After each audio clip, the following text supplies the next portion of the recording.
and Jacobites. Obviously there was no TV in 1746. If there had been, we think it would go.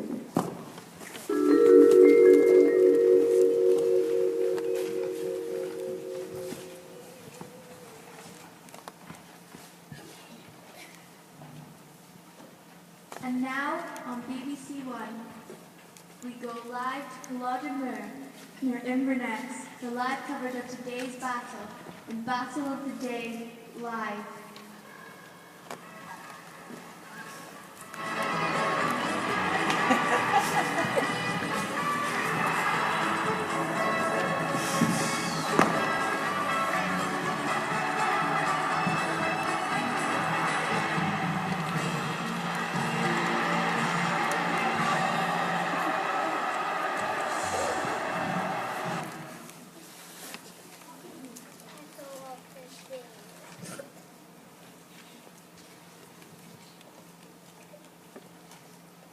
Good morning. I'm Sir Barry Spinnaker and welcome to Battle of the Day Live. Today we're coming to you live from Culloden, which is shaping up to be an epic encounter between the Jacobites and the Hanoverians. I'm joined in the studio today by our experts, Lord Hampton and Earl Shearer, who will shortly be providing us with their thoughts on how they think today's battle will go. Firstly though, let's go live to the battlefield to our reporters to get the early team news. First to Lady Smith, who's live to the Jacobite army. Thanks, Sir Barry. Yes, I've been getting the news from the Jacobite camp and I can exclusively reveal that things have not been going quite so well behind the scenes here. It has emerged this morning that the Jacobites actually attempted a surprise night attack on the Hanoverian camp at Merry. More on this news shortly, but for now, let's just say that the Jacobites have not had the best night's preparation for this battle and are looking a bit tired. We'll shortly be interviewing some of the Jacobites to see if we can find out a bit more about the mood in their camp. But for now, it's time to hand over to Lady Jones, who is live the Hanoverian army. Thanks, Lady Smith. Yes, I'm indeed live here with the Hanoverian army. And by contrast to Lady Smith's report there, I can reveal that the Hanoverian troops are in great spirits. They had a great night's rest last night with a big feast to celebrate their commander's birthday. We'll hopefully get a chance to speak to the Duke of Cumberland himself a bit later. And so they are well rested, well fed, and really looking forward to a good battle today. Tactically, they're telling me they have a wee surprise up their sleeves, so we'll have to watch out for that during the battle. Now back to Barry in the studio. Yes, thanks Lady Jones. And so before we look forward to today's big battle, let's hear from our experts here on why today's matchup is taking place. So Lord Hampton, can you give us a background to today's event? Yes. Well, there are some big myths surrounding today's battle. The biggest being that this is some sort of Scotland versus England match. It's just not true. Though so many people believe this that I guess in 200 or 300 years, people will still have the wrong idea. So what's the truth then? Well, it all comes down to who the two sides want to be sitting on the thrones of Scotland and England. The Hanoverians are fighting to keep the current king, George II, on the throne, seen here. Meanwhile, the Jacobites are led by this guy, Charles Edward Stuart, also known as Bonnie Prince Charlie. He wants his dad, James Francis Stuart, to be king, because his dad was King James, who was removed from the throne in 1689 because he was a Catholic. I see. Well, thank you for clearing that up for us. Now, Earl Shearer, can you tell us a bit about what's been happening so far in this campaign?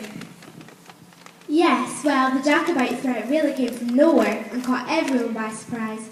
Just last August, Bonnie Prince Charlie landed on the west coast with only 7 men, yet within weeks, and had raised an army, captured Edinburgh and destroyed government forces of Preston Pans.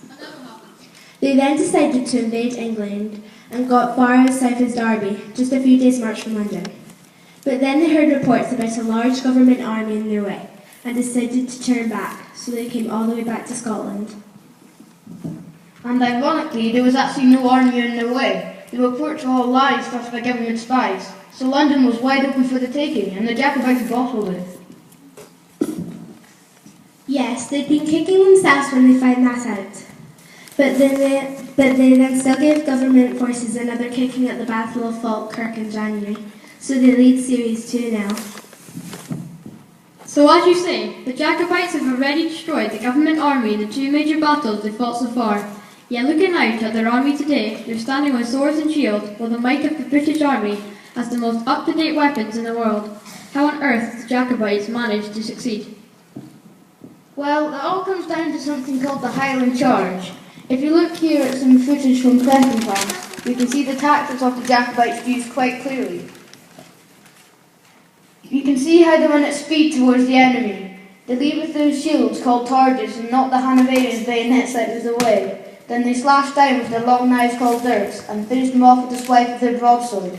It's all done at speed and is absolutely lethal. No, it's quite terrifying. It is. At Cleffintown, the Jacobites destroyed the Hanoverian army in just 7 minutes.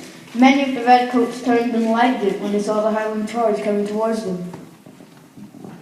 So what hope has the government army got today?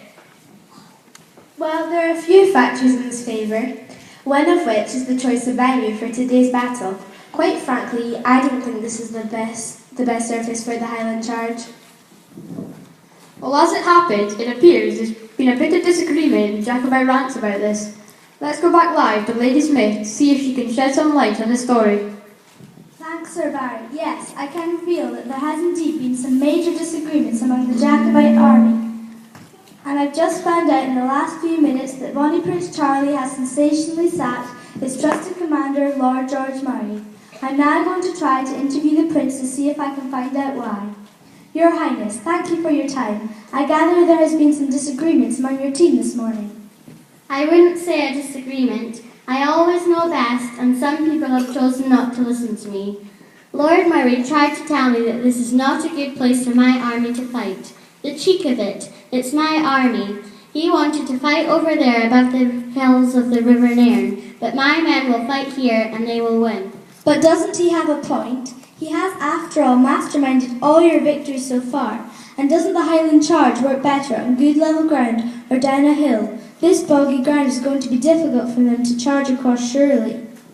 I have every faith in my men. We will fight here and win this battle once and for all. We can't go anywhere else, as Lord Murray made my men tramp all the way to Nairn of that during the night. Really? Why was that? He wanted to have a surprise attack on the Redcoats, but we left too late, took too long to get there, and ended up having to turn back again. So are your men in any condition to fight this morning? Are they not tired? As I've already said, I have every faith in my men. Tired or not, we're better than these Redcoats, and we will do it without Lord Murray's advice, thank you. Okay, Your Highness, thank you for your time. And now back to the studio. Well, that is indeed sensational news, Lady Smith. Well, gentlemen, what do you make of that development? Incredible, really incredible, but it certainly backs up my view. This is not good ground for the Highland Charge. I really can't see the Jacobites winning on this surface. I don't know, Earl Shearer. I still think the Highland Charge will take a lot of stopping. The Hanoverians are going to have to defend a lot better than they did at Fessenpans and Falkirk. I mean, you can't defend like that and not expect to get punished. Okay, well, it looks like we're nearly at kick-off, but we've just got time here once more from our reporters, and Lady Jones has managed to track down the Duke of Cumberland for an exclusive interview.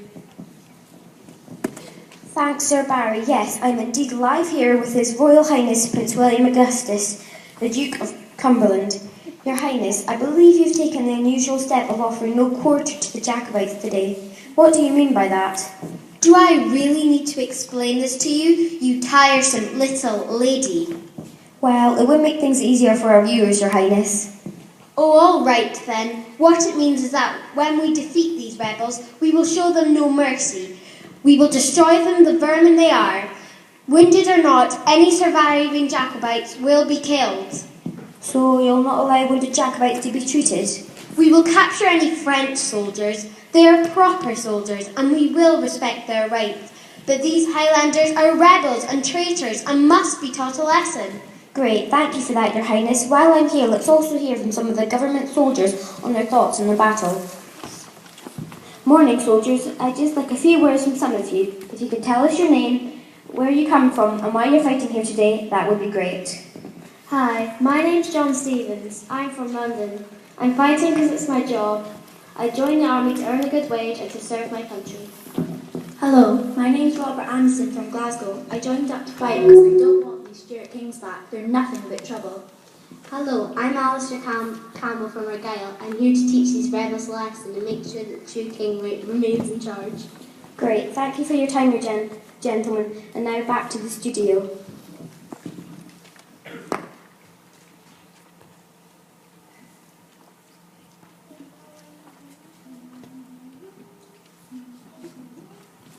Thanks, Lady Jones. Now let's hear from some of the Jacobite troops who are getting ready for today's battle. Again, boys, if you could tell us your name, where you come from, and why you're fighting here today. Hi, I'm Ian MacDonald. I'm here because the Stuarts are rightful kings and we want to battle the throne instead of these Germans that we have right now. Hi, I'm Alan Stewart. I'm here because our clan decided we would fight for Prince Charles. And if I hadn't decided to join the army, I would have no home and my family would have nowhere to live. Bonjour, je m'appelle Jean-Baptiste. I'm from France and my king has sent me and some other French soldiers to fight for Prince Charles. I'm cold and hungry and I want to go back to France. Oh dear, well these don't sound like the happiest of chappies. Now briefly, Lady Jones, I believe you have some of the crowd with you. Yes, Lady Smith, I've tracked down these lovely ladies who have come along to watch the proceedings. Ladies, why have you come along today? We've come up from Inverness to watch the battle. We want to see these redcoats get beaten again. Then hopefully we can live in peace. And I believe you'll be singing to cheer the boys on. Yeah, we have a few songs like this one. 1, 2, 3. Oh, Charlie is my darling, my darling, my darling. Charlie is my darling, the yellow chevalier. Thank you, ladies, for that singing. And now I'll hand you back to the studio. Thanks, Lady Jones. The kick-off is fast approaching. The tension is building out there. And now it's time to hand you over to our summarisers, Sir Kenneth Dalgleish, and firstly our match commentator, Sir John Nostam. Thank you, sir. Thank you, Sir Barry. Yes, we're nearly underway here. We've got the Jacobites off to our right, and over to the left there you can see the Hanoverian troops. Sir Kenneth, what do you think we'll see happening first today? Well, Sir John, I think we'll probably see the Hanoverians opening up an artillery barrage. That's firing their cannons in simple terms, and then we'll see how long the Jacobites can stand that before they launch their Highland charge. And here is that barrage beginning, and the Jacobite artillery is responding, but oh dear, it doesn't look like they've quite got the range. Jacobites can't take much more of this. Yes, they're lining up for their charge here. Any moment now, and here they come. Yes, they're making heavy weather this surface. Yeah, this fog is really slowing them down. I don't know if they're going to make it. Yes, that right flank is going to hit the government lines. Get ready. And they've reached the right coast. The Hanoverians are fighting back. Wait a minute, what's happened here? The Hanoverians look something different. We'll need to look at that again in slow motion.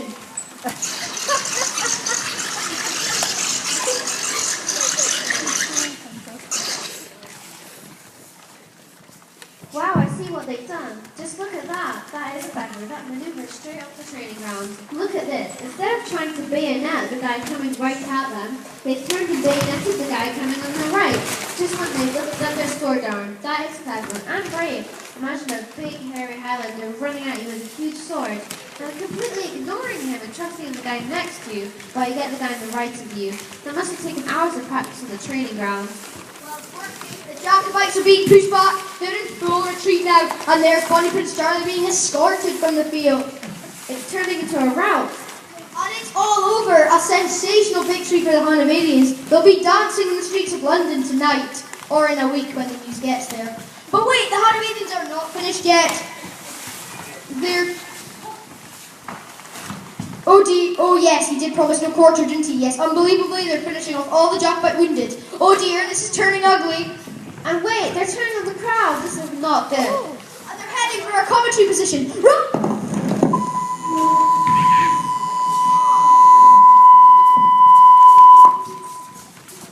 And it looks like we'll have to leave today's live broadcast from Culloden as all of our crew appear to be under attack.